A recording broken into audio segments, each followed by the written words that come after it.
Bismillahirrahmanirrahim. Bagaimana menumbuhkan kecintaan kita kepada Al-Quran? Pertanyaan yang sangat bagus. Ada beberapa turunan di ayat-ayat Al-Quran. Saya turunkan dulu satu. Quran surah ke-96 ayat yang pertama. Kedua, Quran surah ke-54 ayat ke-17, 22, 32, 40. Kemudian saya hapus dulu yang ini. Selanjutnya 3. Ini alasan yang paling kuat nanti oleh Al-Quran disampaikan. Quran surah ke-35 ayat 32 sampai dengan 33. Kemudian yang keempat yang paling menguatkan, Quran surah ke-13 ayat 23 sampai dengan 24. Dan selanjutnya untuk kemudahannya di Quran surah 75 ayat 16 sampai 18. Oke. Saya mulai dari pertengahan dulu. Khairul umur awsatiha. Bagaimana menumbuhkan kecintaan kepada Al-Quran? Mustahil seseorang mencintai sesuatu kalau tidak punya motivasi yang kuat untuk menghadirkan cinta itu. Mustahil Anda menyukai pasangan kalau nggak ada motivasinya. Mustahil Anda menyukai benda tertentu atau hewan tertentu atau objek tertentu kalau nggak ada motivasinya. Termasuk ketika kita ingin mencintai Al-Quran, apa motivasi terkuat kita untuk mewujudkan itu? Maka Allah tawarkan kemudian dua hal yang paling utama. Satu, buka Quran surah ke-13 dulu ayat 23 sampai 24. Ibu bisa lihat ya, ada anak-anak kita tuh Masya Allah yang lucu-lucu, senyum, timang-timang, dari mulai bahkan dikandung, disayang-sayang, diberitahu lahirnya Insya Allah sehat, kemudian baik. Pertanyaan saya begini, ketemu lagi nggak dengan mereka di kemudian hari? Oke, ketemu lagi nggak? Yauma yafirrul mar'u min akhi wa ummihi wa abi wa fasilatihi wa man fil ardi jami'an thumma yunji. Akan tiba satu masa yang bahkan ibu yang pernah menyusui, mengandung anaknya itu bisa berpisah dengan anaknya. Saudara bisa kehilangan. Bahkan ada yang suami nggak ingat istri. Bahkan ada yang meminta kepada Allah, ya Allah, jadikan semua manusia tebusan dari siksaan neraka saat ini. Saya nggak pengen masuk ke situ. Dan yang paling dahsyat, ada saat ibunya akan ke surga, anaknya teriak, Mama selamatkan saya. Ada sayang bapaknya ke surga, saat bapaknya ke surga, anaknya teriak, atau sebaliknya. Karena itu ada pesan di Quran surah ke-66 ayat ke-6, ya ayyuhalladzina amanu, hai orang-orang yang beriman, perhatikan kalimatnya, qu anfusakum wa ahlikum nara. Jaga diri baik-baik, jangan sampai di akhirat pisah. Karena di akhirat itu abadi sifatnya. Jadi kalau Anda di dunia pisah, Anda bisa ketemu lagi besok. Even kalau seorang wafat, besok ketemu. Tapi kalau di akhirat pisah, itu kan abadi sifatnya. Di surga-surga, nerakanya neraka. Kecuali kalau dia ada iman, baru ketemu. Itu pun kan waktunya panjang. Karena itu, Allah turunkan amalan-amalan. Ada sebagian amalan ini yang saat dikerjakan, Allahu Akbar, itu bisa mengajak seluruh keluarganya masuk surga, bahkan digandeng keseluruhannya oleh orang itu. Ada yang sifat amalannya personal, Anda kerjakan, Anda dapat pahala untuk dia. Tapi ada beberapa amalan yang saat Anda kerjakan, dengan izin Allah akan diberikan syafaat dengan amalan itu, Anda menggandeng anggota keluarga Anda ke surga tanpa dipisahkan, sepanjang dia punya iman. Apa di antara amalan itu? Al-Quran. Perhatikan kalimatnya. Jannatu adnin, Quran surah 13 ayat 23 sampai 24. Jannatu adnin yadkhulunaha wa man salaha min abaihim wa azwajihim wa dhurriyyatihim wal malaikatu yadkhuluna alaihim min kulli babin salamun alaikum bima sabartum. Ada satu kelompok keluarga besar yang dia akan masuk lewat surga Aden dan diparadekan lewat ke semua pintu surga. Dia masuk lewat surga Aden, tapi diminta oleh Allah langsung diparadekan lewat semua pintu surga. Lewat surga Aden, ke semua pintu surga mampir. Dan setiap masuk pintu surga disambut oleh malaikat. Apa kata malaikat? Salamun alaikum bima sabartum. Selamat ya saat di dunia sabar mengerjakan amalan ini. Selamat ya saat di dunia sabar mengerjakan amalan ini. Dan saat dia masuk itu, Allahu Akbar. Maaf, kalimatnya indah sekali. Perhatikan kalimatnya. Wa man salaha min abaihim. Dia mampu menggandeng bapak ibunya yang saleh. Jadi anak ini masuk ke surga itu disiapkan oleh bapak ibunya. Bapak ibunya belum tentu sempurna mengerjakan amalan ini, cuman anaknya karena dorongan bapak dan ibunya difasilitasi mengerjakan amalan dengan sempurna dan dia menggandeng bapak ibu, dia balas bapak ibunya. Dia bawa tuh. Bahkan kalau Anda buka hadis At-Tirmidzi, ya, nomor hadis 2915. Di At-Tirmidzi nama aslinya Muhammad, tumbuh di Tirmidzi, dikenal dengan At-Tirmidzi. Itu amalan ini satu-satunya amalan yang menjadikan seorang anak saat mendapatkan pahalanya itu diminta oleh Allah langsung memberikan mahkota di kepala kedua orang tuanya. Jadi begitu akan naik, amalan ini berkata, Allahumma halli, ya Allah, tolong bedakan dia yang beramal denganku dengan amalan lain. Tolong berikan perhiasan di kepalanya. Fayulbasu ilaihi tajul karamah, maka dipakaikan di kepalanya mahkota kehormatan. Ketika dipakai, kata Allah, dipanggil orang tuanya yang saleh. Ketika dipanggil, pakaikan mahkota itu di kepala kedua orang tua. Maka dipakaikanlah yang cahayanya lebih terang dibandingkan semua sinar matahari yang masuk ke dalam ruangan kita. Amalan itu, amalan Al-Quran. Kalau dia menikah, wa azwajihim. Kalau suami yang kemudian cinta Al-Quran, di sini yang dimaksudkan bukan hafal ya, tapi orang yang cinta Al-Quran. Itu dibagi tiga. Dibagi tiga. Satu, orang yang rajin membaca Al-Quran walaupun belum punya kemampuan menghafal yang sempurna, tapi dia senang baca. Dan dia nggak mau kehilangan bacaan dalam sehari. Kadang-kadang punya bacaan wirid tertentu. Anda kalau buka kitabnya Imam An-Nawawi, beliau punya kitab pertama namanya At-Tibyan fi Adab Hamalatil Quran. Anda googling At-Tibyan An-Nawawi, Anda keluar nanti kitabnya, tinggal dibaca. Al-Arba'in itu kitab kedua, 42 hadis. Riyadhus Shalihin 1896 hadis, kitab ketiga. Al-Minhaj belakangan. At-Tibyan halaman 52 terbitan Darun Nafais. Itu disebutkan oleh beliau kebiasaan orang-orang salaf dulu. Sampai sahabat Nabi itu jangan dipahami semua hafal Quran, tidak. Semua itu mereka mengkaji Quran, bahkan yang rajin banyak yang membaca, baca. Ada yang punya kebiasaan baca setiap sebelum tidur. Ada yang Al-Mulk sebelum tidur, ada yang Yasin, ada yang surah Al-Waqi'ah, ada yang biasa baca Al-Baqarah sebelum tidur. Bahkan saking cintanya dengan Al-Baqarah, Allahu Akbar. Pernah satu kali beliau tertidur nggak sempat baca, tiba-tiba di pertengahan malam bangun, kaget. Kata temannya, "Mabika, kenapa engkau?" Kata orang ini, "Wallahi laqad natahat bil Baqarah fil manam." Aku tidur tadi mimpi aku seruduk Al-Baqarah. Sapi betina. Ya. Sapi betina. Ya. Diseruduk. Engkau belum baca aku gitu. Makanya dalam beberapa kesempatan Nabi sering mengangkat surat-surat tertentu karena Nabi mengerti nggak semuanya akan bisa hafal.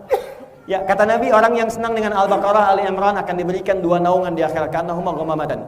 Orang yang biasa baca Al-Mulk akan ditelangi di alam kuburnya. Orang baca Yasin demikian pahalanya. Makanya silakan Yasinan, Baqarahan, Al-Mulkan, dengan An-Nisaan, silakan. Ini bagian pertama. Yang kedua yang mengkaji. Mengkaji. Hafal belum tuntas tapi senang mengkaji, dia praktekkan, mengkaji, praktekkan. Kata Abu Abdurrahman As-Sulami, hadisnya di Al-Bukhari, dari Abu Abdurrahman As-Sulami menerima dari Uthman bin Affan, dari Ali bin Abi Thalib, dari Nabi sallallahu alaihi wasallam, "Khairukum man ta'allama al-Qur'ana wa 'allamah." Orang hebat, orang baik di antara Anda adalah orang yang mampu mengkaji Al-Qur'an dan mengamalkannya. Nah, kata Abu Abdurrahman As-Sulami, sepanjang saya hidup, saya banyak temukan di antara kalangan orang soleh itu, mereka banyak membaca, mengkaji, baru setelah itu mengamalkan, dan baru melompat kepada ayat setelahnya. Mengkaji, amalkan, kaji, amalkan. Jadi sebetulnya nggak semua harus Anda hafalkan. Menghafal bagus, itu lebih bagus, tingkat nomor 1. Tapi kalau Anda belum sampai ke sana, apa ayat yang Anda butuhkan dalam hidup itu keluarkan. Bisa teman-teman pelajar, baik tahap S1 sampai S3. Kenapa Anda nggak mengeluarkan ayat-ayat ilmu dalam Quran? Keluarkan, dalami, pahami, praktekkan. Ada bimbingan cepat hafal, cepat paham, bagaimana menjaga ilmu, bagaimana dipraktekkan, ada. Anda yang pengusaha tadi disebutkan, kenapa nggak mengeluarkan ayat-ayat bisnis dalam Al-Quran? Demi Allah saya katakan, semua orang yang berbisnis mengambil spirit Quran, mereka nggak pernah kembali modal, selalu kembali untung. Diplomasi ada, birokrasi ada, keluarkan ayat, kaji, praktekkan. Dan puncaknya penghafal. Menghafal Quran sampai dengan dia selesai. Orang yang bisa seperti ini, Kalau dia perempuan, istri, dia akan gandeng suaminya, gandeng bapaknya, gandeng ibunya. Gak ada hadiah terbesar saat Anda mendapatkan Al-Quran kecuali itu. Gak ada hadiah terbesar. Demi Allah saya katakan, sekarang saya mendampingi peserta karantina Pak. Ketika satu anak sudah selesai dan mengucapkan surat terakhir di An-Nas, itu rata-rata mereka akan kaku lidahnya. Padahal saat Al-Baqarah itu bisa lancar. Qul a'udzu birabbin nas, malikin nas, Allahu akbar. Demi Allah saya katakan, itu seketika bisa kaku lisannya dan air matanya tumpah. Selesai dia menangis, dia telepon bapak ibunya dan semuanya ikut haru. Seakan-akan dunia yang didapatkan gak ada nilainya. Kalau Anda gak percaya gini ya, ibu bapak, ini motivasi yang ringan nih. Ajarkan anak Anda yang kecil 3 tahun, 4 tahun, saat dia mulai bisa bicara, ajarkan surah-surah pendek. Al-Ikhlas, Al-Falaq, Ad-Duha. Saat dia hafal walaupun cuma 3 tahun, 4 tahun, Anda pulang dari pekerjaan, sepenat apapun ketika pulang mendengar anak Anda mengulang Ad-Duha dengan hafalannya, maka hilang semua penat Anda. Gak percaya silakan Anda coba. Apalagi ketika dia jadi penghafal Quran. Dan tidak ada hadiah yang paling indah saat kembali kepada Allah kecuali anak yang pernah Anda kandung, Anda berikan ASI, Anda rawat baik-baik, memberikan mahkota di hadapan Anda. Kalau cuma mengejar dunia, di mana iman kita? Apa bedanya dengan yang belum beriman? Mereka juga bisa mengerjakan itu. Maka jadilah Anda seorang dosen yang ahli Quran, pelajar yang ahli Quran, pengusaha ahli Quran, dan segala yang bisa kita kerjakan, ambil spirit itu. Maka ini bagian yang pertama, motivasi diri kita. Kalau saya tidak siapkan anak saya, maka siapa yang bisa memberikan mahkota di kemudian hari? Satu itu. Yang kedua, motivasi yang kedua, orang yang ahli Quran, kalau benar belajar Qurannya pasti jadi orang baik. Quran surah ke-35, ayat ke-33. Dari ayat 32-nya. Kata Allah, "Tsumma awrasnal kitaba alladziina istafaina min ibadina." Kami akan wariskan Al-Quran kepada orang-orang yang kami pilih. Wa minhum zalimun li nafsi, ada orang zalim, wa minhum muqtasid, ada orang yang paket hemat cukupnya, asal baca saja. Yang ketiga, ini yang paling indah. Wa minhum sabiqum bil khairati bi idznillah. Ada penghafal Quran yang menghafal dengan benar, Qurannya akan merubah dia jadi orang baik. Jika orang menghafal Quran dengan benar, Pak, Ibu, pasti akan terjadi perubahan dalam hidupnya. Karena yang dia masukkan itu firman Allah yang paling baik. Makanya kalau yang baik masuk rumusnya, yang kotor keluar. Itu sudah rumus tuh. Kalau Anda terbiasa punya kosakata yang baik, maka lisan Anda nggak akan mengeluarkan yang kotor. Akan keluar baik lawannya buruk. Jadi kalau biasa yang baik, yang buruknya itu nggak akan hilang. Kalau biasa buruk, baiknya akan hilang. Makanya orang yang bergaul dengan buruk itu sulit mengucapkan kosakata baik. Ya, maaf, sesama pemabok ketemu, nggak pernah berkata Assalamualaikum bro, nggak ada. Karena kosakata baiknya nggak ketemu. Atau kiai berkata kasar, sulit rasanya. Jelas ya? Jadi kalau kita siapkan dari sekarang, maka spirit Quran itu akan mendorong pelakunya akan berbuat banyak kebaikan. Ya, terakhir, bagaimana menciptakan lingkungan ahli Quran supaya mudah. Pertama, perbaiki niat karena Allah. Dari semua motivasi tadi, saya ingin di akhirat diberikan mahkota. Saya ingin anak-anak saya jadi baik. Saya ingin semuanya sukses. Ahli Quran semua akan sukses, Bu. Katakan pada anak, nah, semua orang sukses sekarang yang ditiru di Inggris, dimanapun, semuanya mengambil dari spirit Al-Quran. Ibu kasih contoh. Ibu kenal Ibnu Sina? Ibnu Sina? Bagus. Ibnu Sina, Avicenna, Al-Kindi, Al-Farabi, Al-Ghazali, Al-Khawarizmi, ya, Al-Battani dan semuanya main-main. Coba ajak ke British itu yang Muslim, Heritage Center. Masuk ke situ, Ibu masuk kemudian ke lantai 2-nya. Kalau masuk dari depan, belok kanan, naik tangga sedikit, lurus, masuk ke House of Wisdom, Baitul Hikmah. Masuk ke situ, tunjukkan kepada dia semua karya yang pernah hadir sekarang. Sabun, kopi, sekolah modern, pensil, kotak pensil, penemuan, jam dan sebagainya. Tunjukkan, suruh baca di situ. Ternyata semua pelopornya orang Islam. Orang Islam, abad ke-7, abad ke-8. Temukan semuanya. Ada semua catatannya. Pertanyaannya, siapa mereka itu? Al-Kindi, Al-Farabi, Al-Ghazali, Al-Khawarizmi dan sebagainya. Ternyata orang-orang ini dididik oleh orang tuanya dari sejak dulu dengan 2 didikan utama.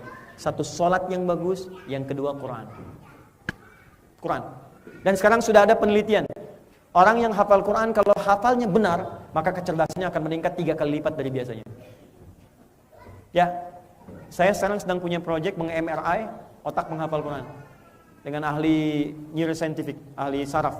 Ya, jadi kita sedang MRI otak penghafal Quran itu, kok bisa bagaimana cepat menghadirkan memori yang didapat, ingatan yang didapat.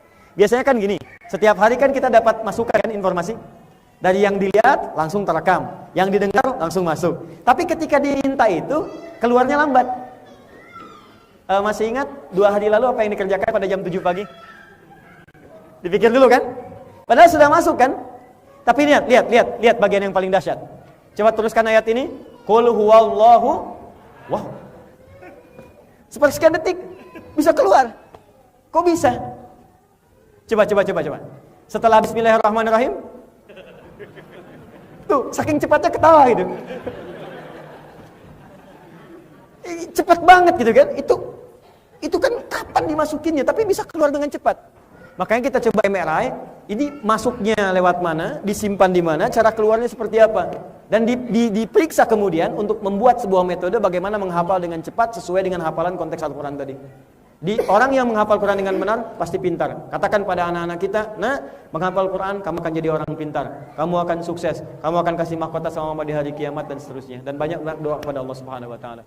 Ya, terakhir, coba cari speaker aktif. Atau bisa dengan handphone atau apapun. Coba biasakan ke rumah ketika pulang Anda setel Quran aja 24 jam. Kalau punya baby ingin cepat hafal Quran, itu bisa diberikan sebuah pendekatan. Setiap 1 bulan berikan 1 juz. Perdengarkan aja 1 juz, selesai ganti, berurut ya. Juz 1, 2 sampai dengan 30. Nanti ketika selesai 30 juz, artinya anak itu sudah 2,5 tahun. Ya, 2 tahun kan 24 bulan. Ya, 30 bulan 2,5 tahun. 2,5 tahun dia sudah mulai bisa bicara. Ketika diajarkan Al-Quran sudah terekam di benaknya. Karena bayi pertama kali yang berfungsi paling optimal adalah pendengarannya. Itu kata Al-Quran. Kalau sudah masuk Qurannya, Anda cukup mengajarkan setengah tahun saja. 6 bulan itu akan mungkin sempurna hafal Quran 30 juz. Artinya dalam usia 3 tahun dia sudah menjadi seorang penghafal Quran dengan sempurna. Dan ini berlaku umum untuk semuanya. Kami terapkan kepada Fajar. Fajar seorang anak yang divonis lumpuh otak. Jikalau ditanya yang lain-lain itu jawabannya lambat. Tapi diberikan terapi Quran. Ketika diberikan ASI, bapaknya bacakan 1 juz. Usia 3 tahun sudah mulai bicara yang keluar Al-Quran. Bapak ibunya kaget kok tiap ditanya Quran lagi. Dipanggil Ustadz untuk mengecek, ternyata setelah dicek sudah hafal Quran 30 juz. Maka diurutkan dalam waktu 4 tahun, kemudian dia sudah hafal sempurna 30 juz, sekarang sedang menghafal tafsir dan terjemahan Al-Quran. Menghafal. Dan ini ditiru oleh seorang orang keluarga di Lombok, dipraktikkan yang kemarin di Hafidz Indonesia, dan berhasil juga dengan kasus yang sama, tanpa batas. Dan ada keindahan tersendiri dalamnya. Allah Ta'ala a'lam bissawab.